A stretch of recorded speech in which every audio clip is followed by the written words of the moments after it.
자, 선생님들 같이 좀 공부해 보겠습니다. 풀이 시간을 아주 많이는 못 드려서 죄송한데, 각자 이제 직강 선생님들도 오후 시간에 쉬는 시간에도 조금씩 한번 보시고, 그리고 시작할 때 이 핵심 체크는 인강 같은 경우에 선생님들 아예 시간 세팅해가지고 한 회차에, 그러니까 핵심 체크 한 회에 한 10분 이내에 문제를 푼다. 이렇게 생각하시면 좋을 것 같아요. 이게 10문제들이면 사실은 10문제 10분 만에 보기가 쉽지 않거든요. 보면 거의 보다마자 즉답을 해야 답을 쓸 수 있는 그런 문제들인데, 이게 사실 좀 스피드 퀴즈 하듯이 좀 압박감도 느끼실 수 있겠지만, 제가 볼 때는 상당히 도움이 될 수 있는 그런 세팅인 것 같습니다. 지난 시간 마지막 부분에서 8번하고 10번 이거 해결을 못하고 갔기 때문에, 선생님들 요거는 좀 보고, 간단히 보고 갈게요. 자, 8번에 프리시드, 프로시드 모형에서 교육 및 생태학적 사정 단계의 세 가지 주요한 요인 뭐죠? 자, 성향 요인, 강화 요인, 촉진 요인 맞죠? 이제 사실 공부하고 나면 기억이 나야 정상이에요. 근데 성향 요인, 강화 요인, 촉진 요인 또는 이걸 소인 요인, 강화 요인, 가능 요인 이렇게 얘기하기도 하죠. 그래서 개념적으로 좀 써보시는 연습이 필요한 것이고, 자, 10번에서 변화 과정이란 무엇인지 간단히 설명하시오. 변화 과정은 어떻게 설명합니까? 자, 아침에 우리 배웠잖아요. 단계에서 단계로 넘어갈 때 필요한 활동, 제공되어지는 어떤 모든 활동들을 다 변화 과정이라고 설명한다. 예컨대 극적 완화, 의식고치, 극적 완화. 또 뭐가 있죠? 자기 재평가, 환경 재평가, 자기 해방, 사회적 해방, 그렇죠? 또 자극 통제, 역적 변화, 협조 관계 이런 것들 기억을 좀 해보시기 바랍니다. 상당히 중요한 부분이기 때문에 그렇게 보시면 좋겠습니다. 자, 그 다음에 이제 2회차 첫 번째, 2의 1회죠. 02의 1회에 해당되는 내용 같이 보도록 하겠습니다.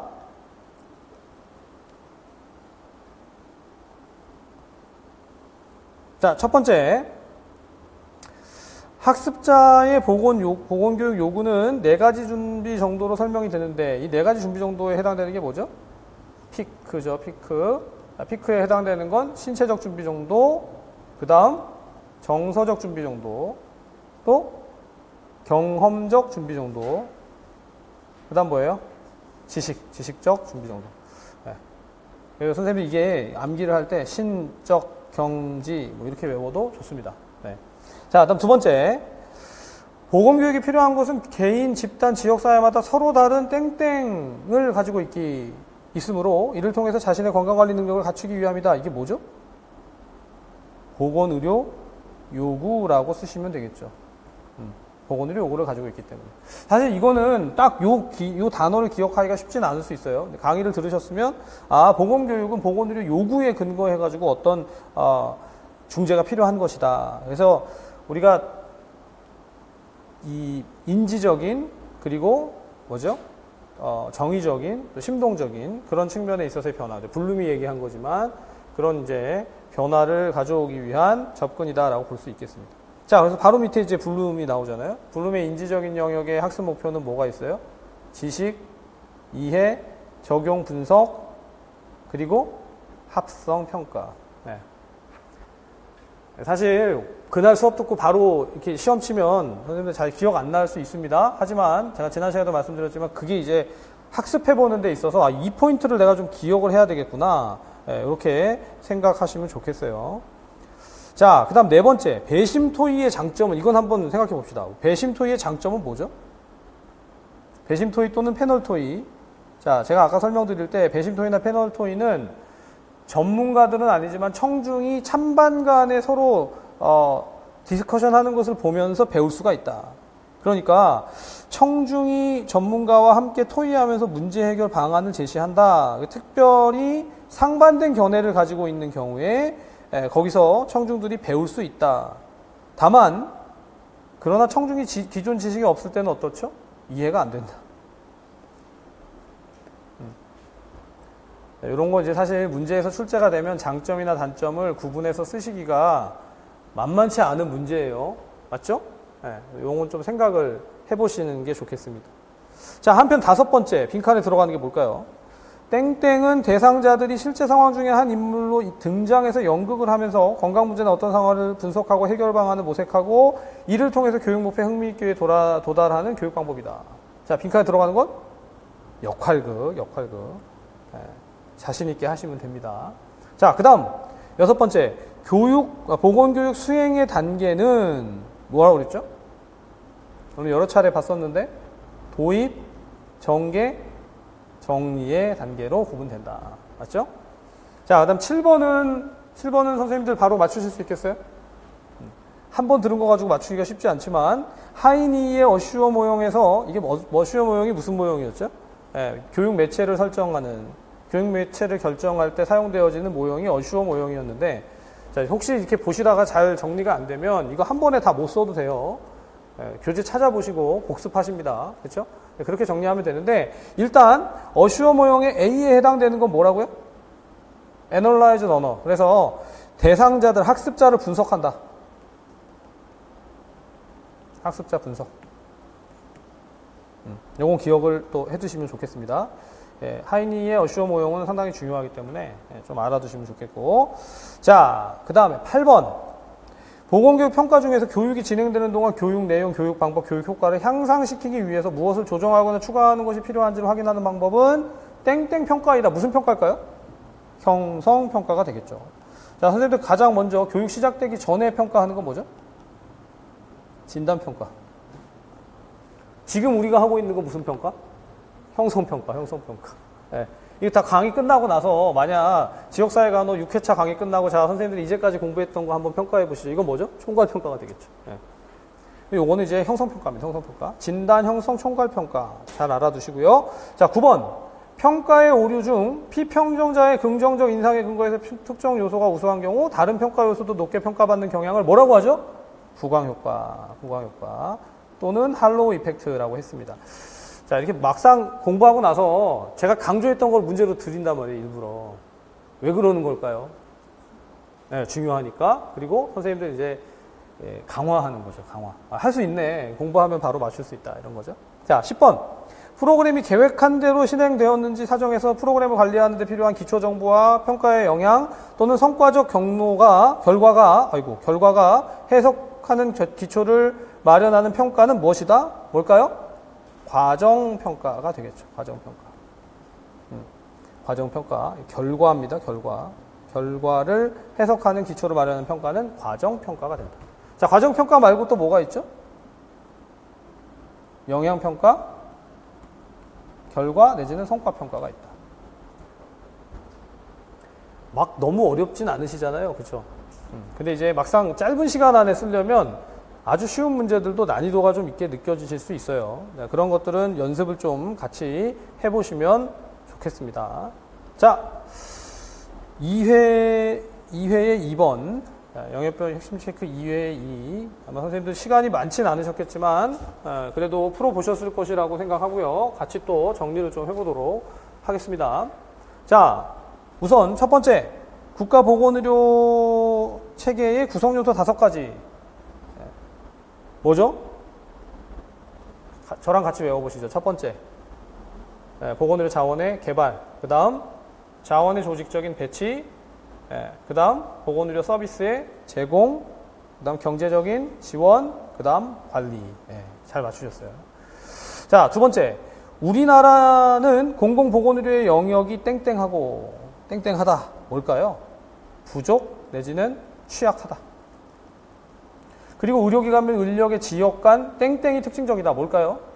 불균형 내지는 불평등 뭐 이렇게 쓰실 수 있겠습니다. 안타까운 문장이지만 맞는 거기 때문에 이 부분은 꼭 알아두시고. 자, 그 다음 3번.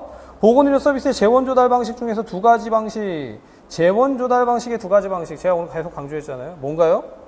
보험 방식이 있고 조세 방식이 있다. 야, 선생님들 결국 이거 가지고 문제 또 낼 겁니다. 자, 그 다음 4번째. 사회보장제도 중에서 공공구조의 방식으로 이루어지는 의료보장의 명칭을 쓰시오. 자, 공공구조의 방식으로 이루어지는 의료보장의 명칭 뭐죠? 사회보장 방식에서 공공구조의 방식으로 이루어지는 의료보장의 명칭 의료급여가 되겠죠. 네, 의료급여. 자, 5번은 한번 써보세요. 써보셨나요? 보건의료 자원의 평가 시 고려되는 효율성과 적합성. 자, 효율성은 뭘 써야 되죠? 자원을 개발하는데 얼마나 많은 자원이 소요됐는가, 보건의료 자원을 개발하는데 들어간 비용이라든가 노력이 얼마나 되는가. 적합성은 뭡니까? 이 공급된 보건의료 서비스의 역량이 대상 주민들에게 얼마나 타당했는가, 얼마나 적합했는가. 그러니까 이런 용어들이 시험에 나오면 가장 어렵습니다. 가장 어려워요. 그리고 실제 지역사회 간호의 그 보건사업 평가에 있어서, 자, 선생님들 요거는 지역사회 간호에 있어서 투입된 자원에 대한 평가, 목표 달성 정도에 대한 평가, 사업의 효율성에 대한 평가, 적합성에 대한 평가, 그리고 과정에 대한 평가, 사업 진행 과정에 대한 평가. 자, 이런 평가들이 현재까지 시험 문제에 가장 많이 출제가 됐어요. 얘네들. 투입된 자원에 대한 평가, 목표 달성 정도에 대한 평가, 효율성에 대한 평가, 적합성에 대한 평가, 그리고 사업 진행 과정에 대한 평가. 이런 것들이 상당히 중요하게 다뤄졌습니다. 제가 이건 계속 강조를 할 거기 때문에 어디서 또 나오냐면 뒤에 지역사회 간호 과정에 가면 또 평가에 나와요. 이제 오늘 우리가 한 거는 뭐죠? 지역사회 간호 보건 행정 파트에 있어서, 그리고 보건교육에 있어서의 평가였다라고 한다면, 지금 요 부분은 지역사회 간호 과정, 다음 시간에 나옵니다. 다음 시간에. 거기서 또 평가 얘기를 하면서 제가 설명을 또 드리게 돼 있어요. 이 부분은 다시 한번 보시겠지만, 상당히 중요한 평가의 그런 요소다라는 것만 좀 기억을 해 두시면 좋겠습니다. 자, 그 다음 여섯 번째 뭘까요? 지속 가능한 발전 목표, 이게 뭐라고요? SDGs, Sustainable Development Goal의 골 3에 해당하는 내용을 쓰시오. 아까 제가 뭐라고 그랬죠? 모든 연령층을 위한 건강한 삶의 보장. 그 다음에 뭐의 증진? 복지의 증진. 자, 그 다음 7번. 서비스의 양이 최소화되거나 규격화되는데 행정직의 진료직에 대한 지나친 간섭이 발생할 수 있는 진료비 보상 제도는 뭐죠? 포괄수가제. 자, 포괄수가제에서 선생님들 이것도 기억하세요. 진단명에 따라서 DRG라고 하는데, DRG죠. 진단명에 따라서 총괄 보수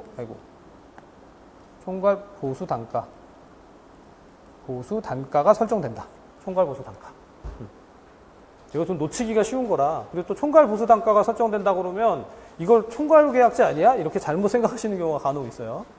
총괄 보수 단가는 진단에 따라서 보수 단가를 결정하는 겁니다. 자, 그 다음에 이제 포괄수가제 말고 뭐가 있었어요? 신포괄수가제. 신포괄수가제는 뭐랑 뭐가 결합된 거죠? 행위별 수가제와 포괄수가제가 결합된 거다. 7번 되게 중요합니다. 7번 되게 중요하고, 그 다음 요거 복습하시면서 진료비 지불제도를 반드시 다시 보세요. 이게 선생님들 은근히 해보면 재밌어요. 이거 그거네. 그거 했던 거네. 제가 일부러 그렇게 문제를 내지 않겠어요? 그죠? 선생님들 이제 너무 낙담하지 않도록 공부했던 거. 근데 그게 중요해요, 실제로. 제 강의에서 중요하다고 말씀드리는 것을 기억하시면, 그게 결국 선생님들 답안으로 이어지게 돼 있습니다. 자, 8번. 인두제의 지불 방식을 간단히 써라. 이거 뭐라고 쓰시게요? 뭐라고 쓸까요? 나와야 되는 게 뭐냐면 등록된 환자, 주민수에 따라서 일정액을 보상받는다. 그게 인두제에 대한 설명입니다, 기본적으로. 자, 그러니까 진료비 지불제도는 집에서 복습을 하실 때 이 방식은 뭐예요? 라고 얘기하면 쓰실 수 있어야 돼요. 행위별 수가제는 뭐예요? 포괄수가제는 뭐예요?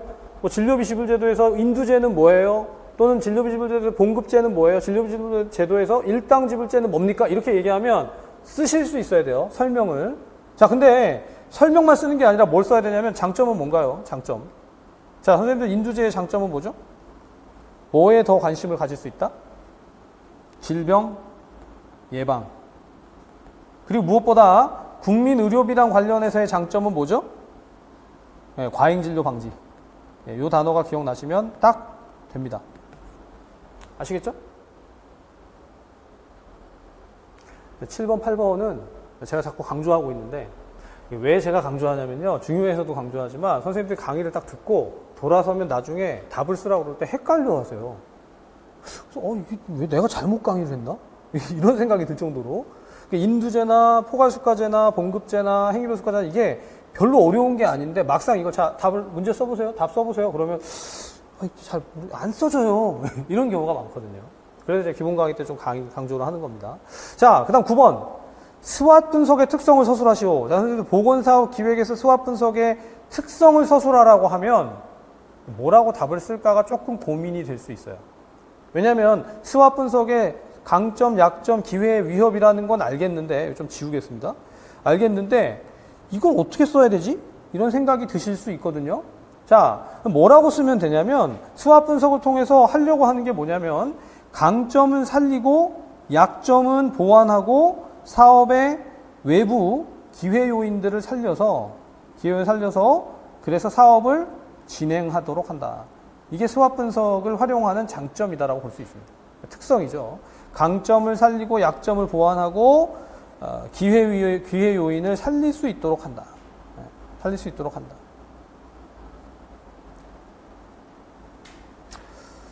이게 선생님들 교재에서 그 문장을 제가 정확하게 써놨어요. 어디냐면 스왓 분석과 관련된 게 나오는 우리 기획의 모형의 98페이지에 2번을 보시면 강점을 최대한 살리고 약점을 보완하면서 사업의 목표 달성에 도움이 되는 외부 환경인 기회 요인을 살리는 것이 바람직하다. 그게 결국 스왓 분석의 목적이고 특성이고 방향이다. 이렇게 볼 수 있습니다.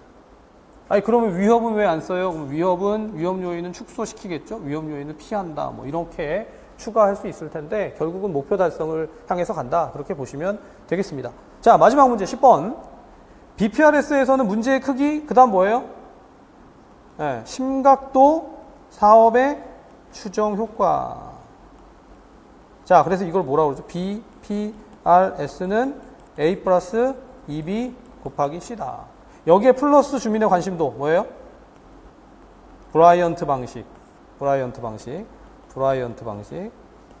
BPRS랑 비슷한 NIBP. NIBP는 뭐였죠? 두 가지. 니드와 효과. 네. 니드, 임팩트. 그리고 BPRS 다음에 활용하는 게 뭐다? 펄. NIBP 다음에 활용하는 게 클리어. 자, 요거는 제가 다음 시간에 선생님들 요 계산하는 것까지 다시 한번 복습시켜 드릴게요. 네. 자, 집에서 복습하실 때 제가 거의 칼같이 지금 진도를 다 나가려고 거의 시간도 맞추고 있잖아요. 그죠? 네. 정말 애를 쓰고 있습니다. 선생님들하고 같이 좀 잘해보려고. 시간 지키는 것도 중요하고, 진도 나가는 것도 중요하고, 근데 복습하는 게 제일 중요해요.